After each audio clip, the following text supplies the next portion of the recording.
Morning students. तो आज हम चर्चा करेंगे नेक्स्ट टॉपिक जो हमारे संस्कृत में है, 10th क्लास में भी है, 9th क्लास में भी है, वह है समास। समास किसे कहते हैं? समास का शाब्दिक अर्थ होता है संक्षेप करना, संक्षिप्तीकरण करना। यानी दो पदों को हम विभक्ति हटाकर उसको मिला देते हैं, उसको छोटा कर देते हैं, संक्षेप में कर देते हैं, तो वहाँ पर समास होता है। दूसरा प्रश्न दिमाग में उठता है, समास बना कैसे? तो समास शब्द जो है उसमें सम उपसर्ग है, अस धातु है और घ प्रत्यय है।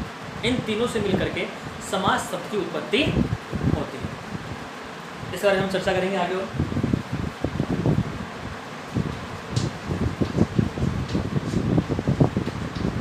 तो संक्षेप करना, इसका शाब्दिक अर्थ सम उपसर्ग पूर्वक अस धातु घ प्रत्यय समास शब्द निष्पद्यते। इसकी परिभाषा संस्कृत में होती है समसनम समास है। इसका मतलब ये होता है संक्षेप करना।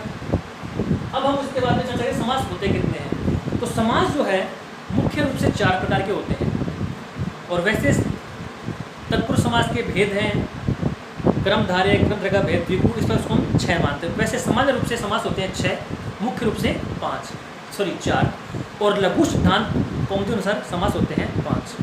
तो हम जो सामान्य रूप से 6 समास होते हैं उनकी हम चर्चा करेंगे। उसमें जो सबसे पहला समास है वह है अव्ययभाव समास।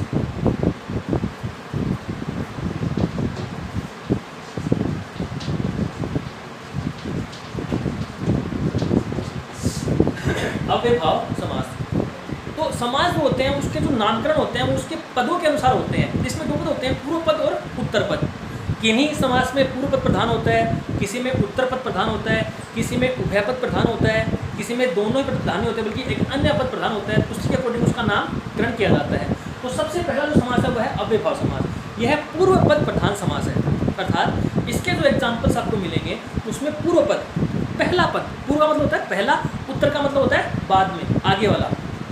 तो इसमें पूर्व पद प्रधान आपको मिलेगा, वो एग्जाम्पल किसका होगा? अव्ययभाव समास का होगा। दूसरा, जैसे इसका नाम से स्पष्ट है अव्यय, इसकी जो एग्जाम्पल्स हैं उसमें पूर्व पद आपको क्या मिलेगा? अव्यय मिलेगा। अव्यय किसे कहते हैं?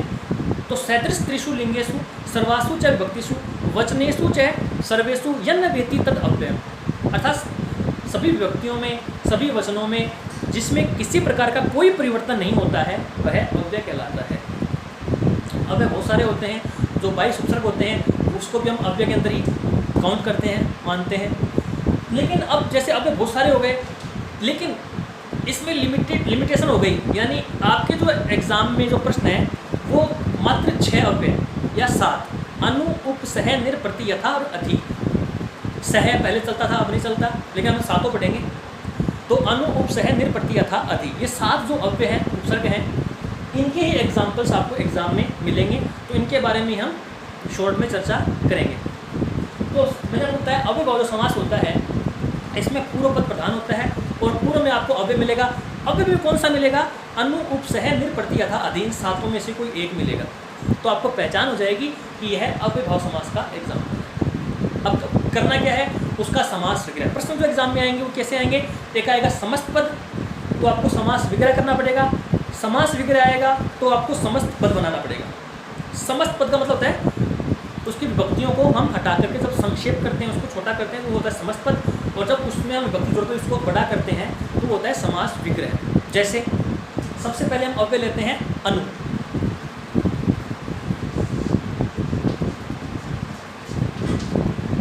तो सबसे पहला जो अव्यय है वो क्या है? अनु। अनु का एग्जाम्पल लेते हैं, जैसे आ गया मान लो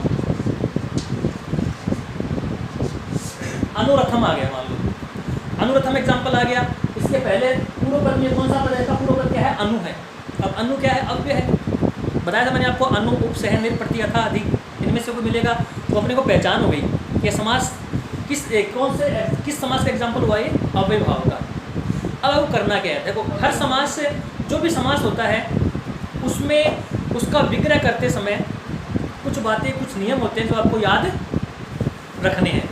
जैसे अव्ययभाव समास के जो एग्जाम्पल होते हैं उसका विग्रह करने के नियम, जैसे अनु जो होता है, उस अनु आपको वो चीज़ याद रखनी है। जो भी अव्यय आएगा उस अव्यय का अर्थ क्या होता है और उसके साथ विभक्ति कौन सी लगती है। ये 2 चीज़ें आपको ध्यान रखनी है, उसका विग्रह आराम से कर सकते हैं। तो सबसे पहले अनु, अनु जो होता है उसका अर्थ होता है पश्चात। क्या अर्थ होता है? पश्चात। और एक अर्थ होता है इसका योग्यम, पश्चात या फिर योग्यम।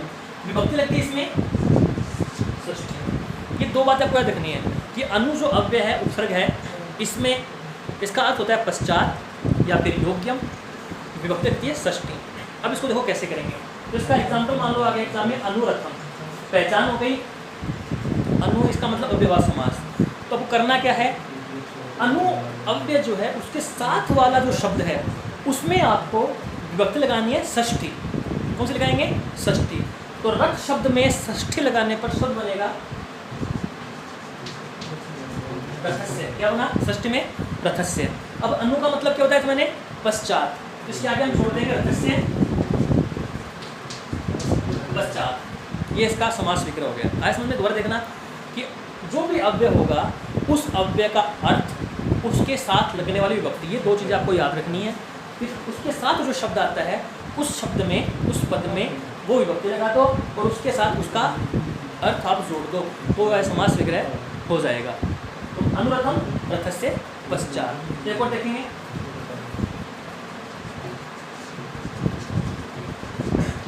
अनुरूपम। यहाँ पर अनु आ गया, समास कौन सा हुआ विभाग? क्या करेंगे?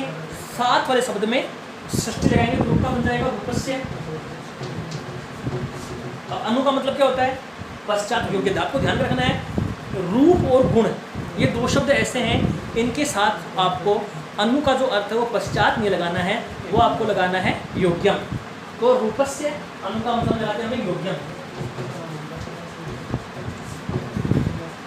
रूपस्य योग्यम। ध्यान रखना, अनु के साथ अगर रूप और गुण ये दो शब्द आए तो आपको अनु का अर्थ लिखना है योग्यम, अदरवाइज आपको लगाना है पश्चात। तो अनुरथम रथस्य पश्चात, अनुरूपम रूपस्य योग्यम, अनुगुणम गुणस्य योग्यम, गुणानाम योग्यम, षष्ठी विभक्ति लगा दी आपको और आगे योग्य जोड़ देना है। तो ये ध्यान रखना आपको इतनी बातें याद रखनी है कि अनु शब्द का अर्थ क्या होगा, उसके साथ विभक्ति कौन सी लगती है। ठीक है, तो जैसा भी जो भी आपको एग्जाम्पल मिले उसके अकॉर्डिंग आपको चेंज कर देना है। दूसरा देखते हैं, दूसरा अव्यय है उप। तो वही चीज़ है पहले वाले। उप का मतलब क्या होता है? उप का अर्थ होता है समीपम, विभक्ति लगती है षष्ठी। याद है? हो गया। अब इसके एग्जाम्पल देखते हैं। जैसे आ गया कोई एग्जाम्पल लेते हैं, उपरथम। उपरथम उप अव्यय है, करना क्या है? विभक्ति षष्ठी किस में लगेगी? इसके साथ वाले शब्द में लगेगी। उप का अर्थ होता है समीपम। तो रथ में हम षष्ठी लगा देंगे, क्या बना? रथस्य। उप का मतलब क्या होता है? समीप, इसके आगे जोड़ दिया समीपम, रथस्य समीपम। बार देखेंगे, उप कृष्णम। तो अव्यय आ गया उप, आगे शब्द क्या है? कृष्णम। क्या समास कौन सा हुआ? अव्ययभाव समास हुआ। परिवर्तन कैसे करेंगे? उप का अर्थ जो उसमें विभक्ति कौन सी लगती है? षष्ठी। तो साथ वाले शब्द में षष्ठी लगाएंगे, तो क्या बना? कृष्णस्य। उप का मतलब क्या होता है? समीप, आगे जोड़ देंगे समीपम, कृष्णस्य समीपम। इसका हो गया समास विग्रह। तो आपको याद रखना है, आपको याद क्या रखना है, जो भी अव्यय होगा उसका अर्थ क्या होता है, उसके साथ विभक्ति कौन सी लगती है। उसका जो भी एग्जाम्पल आए आप उस नियम से उसको सोल्व कर सकते हैं। इन दोनों अव्यय के एग्जाम्पल्स आपके सामने स्क्रीन पर आ जाएंगे, आप उनको सोल्व करेंगे।